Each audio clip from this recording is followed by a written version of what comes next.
उपराष्ट्रपती पदाच्या निवडणुकीच्या निकालानंतर उबाठा आणि संजय राऊत यांना मला एकच प्रश्न विचारायचा आहे की कसं काय राऊत, बरं आहे का? आणि तुमचे खासदार फुटले म्हणून ऐकलं, ते खरं आहे का? आतापर्यंत कुठल्याही निवडणुकीमध्ये विजय मिळाला की मग विरोधक त्याचं खापर हे ईव्हीएम वरती फोडायचे आणि बॅलेट पेपरवरती निवडणुका घ्या असं आम्हाला आव्हान द्यायचे. कालच्या निवडणुका तर बॅलेट पेपरवरती झाल्या तरी सुद्धा नियोजित मतांपेक्षा 14-15 मतं जास्त मिळवून महाराष्ट्राचे राज्यपाल सी राधाकृष्णन साहेब हे देशाच्या उपराष्ट्रपती पदावरती विराजमान झाले.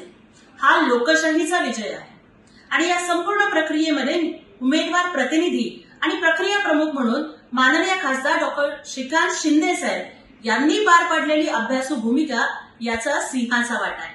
त्यामुळे या लोकशाहीच्या विजयाला शिंदेशाही साथ सुद्धा आहे असं म्हटलं तर त्यात वावगं ठरणार नाही. पण राऊतांची बेताल बडबड आज पुन्हा सुरू झाली. त्यांनी शहाणपणा काढला. अहो राऊत, पण तुम्ही दीड शहाणे आहात त्याचं काय? आणि मराठीत म्हण आहे, अतिशहाणा त्याचा बैल रिकामा. आणि तुम्ही तर तुमच्या बेताल बडबडीमुळं पूर्ण पक्ष रिकामा करून टाकला तरी सुद्धा थांबत नाहीत, तर तुमचं काय करायचं? खरं तर माननीय श्रीकांत शिंदे साहेब हे कालच बोलले की समझने वाले को इशारा काफी है. आम्ही म्हणत नाही हो, पण सोशल मीडियावरती चर्चा आहे की जे खासदार फुटले त्यात महाराष्ट्राचे खासदार होते आणि त्यामध्येही उबाठा आणि शरद पवार गटाचे खासदार होते. याला हे लोक उत्तर काय देणार? त्यामुळे दुसऱ्याला एसआयटी स्थापन करा असा सल्ला देण्यापेक्षा राऊत, तुम्ही तुमच्या पक्षामध्ये NIT स्थापन करा, निष्ठावंत इन्व्हेस्टिगेशन टीम.